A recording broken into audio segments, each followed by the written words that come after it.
Hey guys, welcome back to my YouTube channel. आप सभी का मेरे इस चैनल पर फिर से स्वागत है। आज का हमारा सेकंड चैप्टर है कॉस्मेटोलॉजी का। ट्रेड आईटीआई है। जो लड़कियां इस ट्रेड से आईटीआई कर रही हैं उन लोगों के लिए ये वाला जो चैप्टर है वो बहुत महत्वपूर्ण है। तो इस वीडियो को एंड तक देखिएगा। हम लोग जब आईटीआई करते हैं, जब आप लोगों को सब लोगों को लास्ट में एक मतलब आपको फाइल एक बनानी होती है और सबमिट करनी होती है। जब मैंने आईटीआई किया था, जब मैंने इस फाइल को रेडी किया था। आई होप आप लोगों को ये वीडियो जरूर पसंद आएगी। अगर आप मेरे चैनल पर नए हैं तो मेरे चैनल को सब्सक्राइब जरूर करें। तो चलिए शुरू करते हैं। सबसे पहला हमारा जो सेकंड चैप्टर आता है, सेकंड चैप्टर है स्टेरिलाइजेशन एंड सैनिटाइजेशन। ठीक है। इसमें हमारे कुछ पॉइंट्स हैं, जैसे कि purpose, definition, method, procedure and salon hygiene. ये वाली चीजें जो होती हैं, ये दोनों हमारे सलून्स में कॉस्मेटोलॉजिस्ट को ध्यान में रखनी होती है कि स्टेरिलाइजेशन क्या होता है और सैनिटाइजेशन क्या होता है। ठीक है, तो चलिए स्टार्ट करते हैं। सबसे पहले हम इंट्रोडक्शन देते हैं। ठीक है। एक कॉस्मेटोलॉजी को समय समय पर अपने कार्य के स्थान पर ब्यूटी पार्लर अथवा सैलून को सफाई का भी ध्यान रखना अति आवश्यक होता है।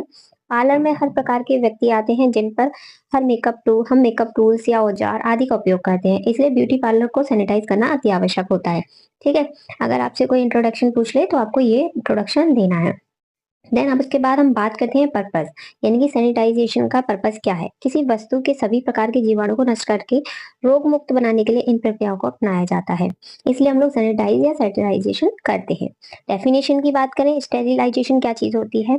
स्टेरिलाइजेशन वह प्रक्रिया है जिसके द्वारा सभी प्रकार के कीटाणुओं को मारा अर्थात समाप्त किया जाता है। यानी कि अगर हम स्टेरिलाइजेशन जब हम करते हैं तो वो क्या होता है, उससे हमारे जो स्टेरिलाइजेशन में जितने भी हमारे टूल्स आते हैं ना, उन सभी को हम स्टेरिलाइजेशन करते हैं, जिससे उनमें जो भी कीटाणु होते हैं, जर्म्स होते हैं, वो खत्म हो जाते हैं। इसके बाद करते हैं सैनिटाइजेशन। सैनिटाइजेशन भी एक ऐसी प्रक्रिया है जिसमें सूक्ष्म जीव जो होते हैं उनकी संख्या को उस अवस्था तक कम किया जाता है जो कि एक सतह की सुरक्षा यानी कि सेफ लेवल तक आती है। ठीक है।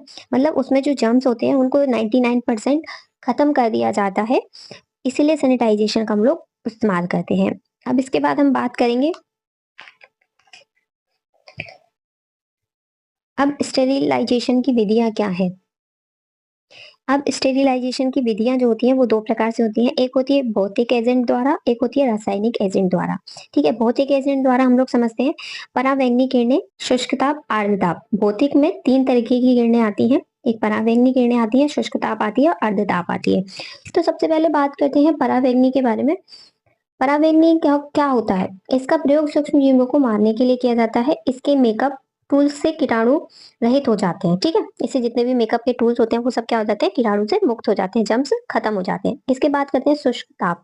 शुष्क ताप, इसे बैंकिंग के नाम से भी जाना जाता है।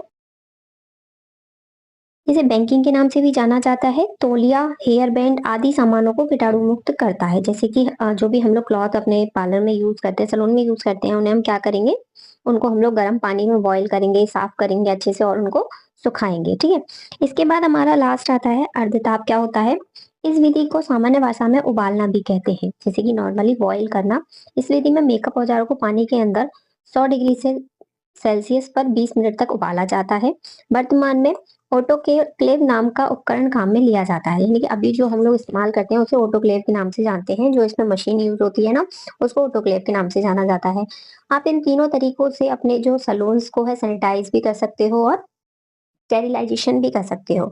अब भी हमने बात करी थी भौतिक एजेंट द्वारा, अब हम बात करते हैं रासायनिक एजेंट द्वारा। रासायनिक क्रिया क्या है, अपने टूल्स अपने सलून को साफ करने की। अच्छा, अब रासायनिक प्रक्रिया क्या है। रासायनिक में हम अल्कोहल, ब्लीच या हाइड्रोजन पेरोक्साइड द्वारा हम अपने टूल्स, अपनी मशीनों को साफ रख सकते हैं। तो सबसे पहले बात करते हैं अल्कोहल। अल्कोहल क्या होता है, इसका उपयोग तेज धार वाले औजारों के लिए किया जाता है, जैसे सीजर होती है, नाइफ होता है, या फिर जो भी आप टूल्स अपने यूज करते हैं उनको में क्या करते हैं, अल्कोहल का इस्तेमाल करते हैं। अब बात करते हैं ब्लीच की।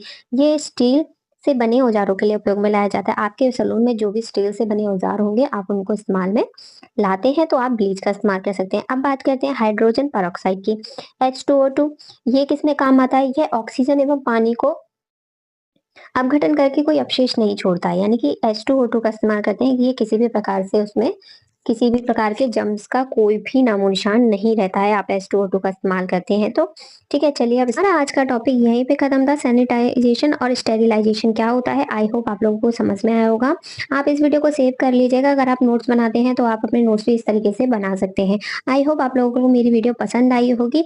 मेरे चैनल को लाइक एंड सब्सक्राइब ज़रूर कीजिएगा। अगर आप मेरे चैनल पर नए हैं तो सब्सक्राइब करना ना भूलें। कल मिलते हैं नई टॉपिक और नए चैप्टर के साथ। Bye bye.